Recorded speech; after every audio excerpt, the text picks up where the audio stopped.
હે what's up welcome back to new another vlog. અને મિત્રો આજે 365 નથી 104 નંબરનો વ્લોગ છે. અને અત્યારે હું આવી ગયો હતો મહારાષ્ટ્રની અંદર. અને આવ્યો તો સવારમાં વહેલો, પણ થોડો થાકેલો હતો, ઉજાગરો હતો, એટલા માટે વ્લોગ નહોતો શૂટ કર્યો. પણ અત્યારે વાગી ગયા છે કેટલા વાગે છે ખબર?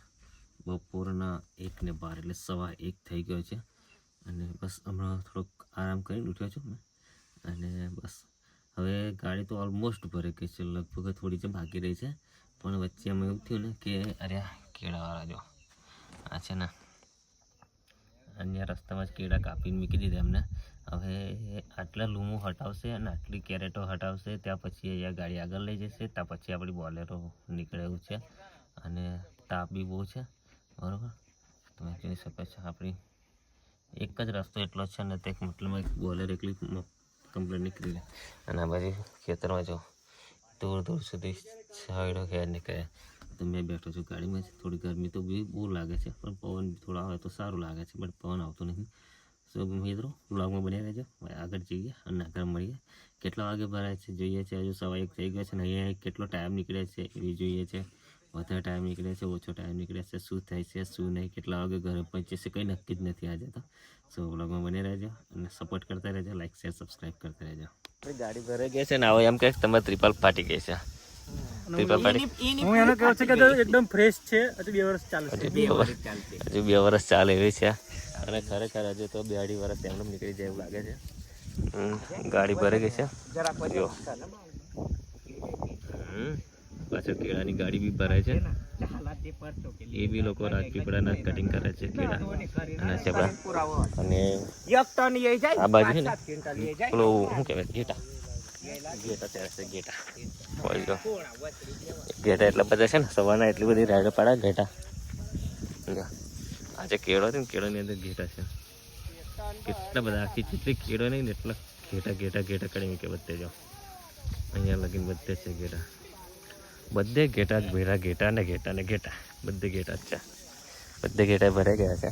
અને આટલો બધો તાપ એટલો બધો છે ને, લગભગ ઓલમોસ્ટ 45-46 ડિગ્રી તાપમાન છે આગળ. બહુ ખતરનાક તાપ છે. અને હવે આપણી વાડીની આ છેલ્લી ગાડી છે. હજુ થોડુંક વધ્યું છે, થોડુંક આટલું તો પરમ દિવસ આવીશું ને એને બી થોડું લઈ જઈશું. બાકી તો ઓલમોસ્ટ બધું જ ખતમ થઈ ગયું છે, કશું બાકી રહ્યું નથી. સાથે બી અત્યારે બી આપણી ગાડી ભરાઈ ગઈ છે અને ગુંડા ભાવ આવે છે. ગુંડા ભાવ ખતરનાક ગાડી ભરી દીધી છે. અને તેમાં તાપ બહુ લાગે છે. તો આગળ મળીએ. અને વાગ્યા છે અત્યારે કેટલા વાગ્યા છે મારે જોવું પડશે, ટાઈમ નહીં બતાવતું બરાબર. કેટલા વાગ્યા છે કેટલા વાગે? 2:25 વાગી છે. 2:30 વાગે આપણી ગાડી કમ્પ્લીટ ભરાઈ ગઈ.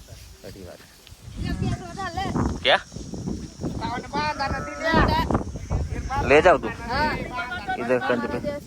મારા દેશમાં શું કરવા લઈ જાવ? તમે લઈ જાઓ, મારે તો એ બધા બહુ મળે છે. ફાઇનલી આપણે ગાડી આવી ગયા છે આપણે. અને મજૂરો બધું ઉતર પડે. મજૂરો મજા એમની વાડીએ. આપણે જઈશું ઘરે. જે પાણી મંગાવ્યું છે, પાણી પી અને નીકળ્યું. ફાઇનલી મિત્રો અમે ગાડી ભરી અને નીકળી ગયા હતા. મજૂરો ઉતાર પાડ્યા હતા અને આવી ગયા હતા 7:12 અત્યારે પહોંચ્યા છે. અને અત્યારે વાગ્યા છે સાંજના 6:30. 6:30 વાગે 7:12 પહોંચી ગયા છે. અને હોન મારતો જાય છે. જો નવાઈનું બાઇક લઈને જતો હોય એમ. મને એટલો બધો કંટાળો આવે છે ના પૂછો. અહીં આગળ થોડી ગાડી બી હિટ મારી ગઈ હતી, તો અમે થોડા ગાડી બી ઠંડી કરવા ઉભા રહ્યા છે. અને ગાડી બી ઠંડી થઈ જાય, અમને બી થોડોક આરામ મળી રહે. કારણ કે આજ તો અમારો કોલેજ એકલો તે મહારાષ્ટ્રથી ગાડી એકલો લઈને આવ્યો હતો. મેં સાઈડમાં બેસી રહ્યો હતો. અને ખબર ને આજે મૂડ સારું હતું, ખબર નહીં કેવું લાગ્યું. અને ઈચ્છા થઈ ગાડી લઈને આવ્યો છું. અને અહીં ગાડી ઊભી કરી છે, હાઈવે પર જ છે અત્યારે, તમે જોઈ શકો છો.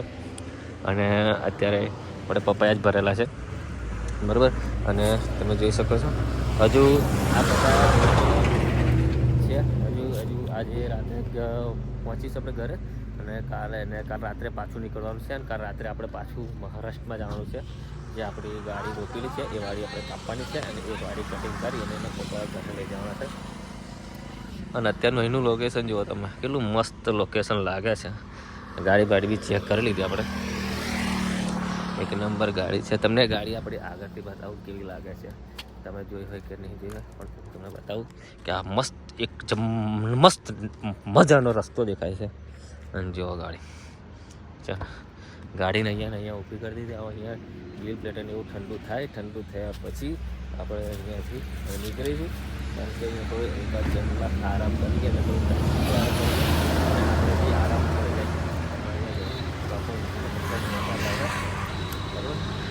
તો હવે વ્હીલ પ્લેટો ઠંડી કરવા આગળ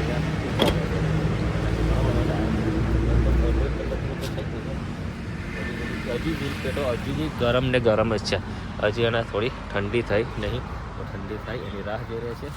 તો મિત્રો આજના બ્લોગ માટે બસ આટલું જ છે. પછી થઈ જશે અંધારું અને અમે જવાનું છે મોડા. કદાચ મળીએ તો મળીએ, બાકી આજના બ્લોગ માટે આટલું જ છે. મળીશું એક નવા બ્લોગ સાથે. ત્યાં સુધી ટીલ ધેન ટેક કેર. જય માતાજી, જય લખણી.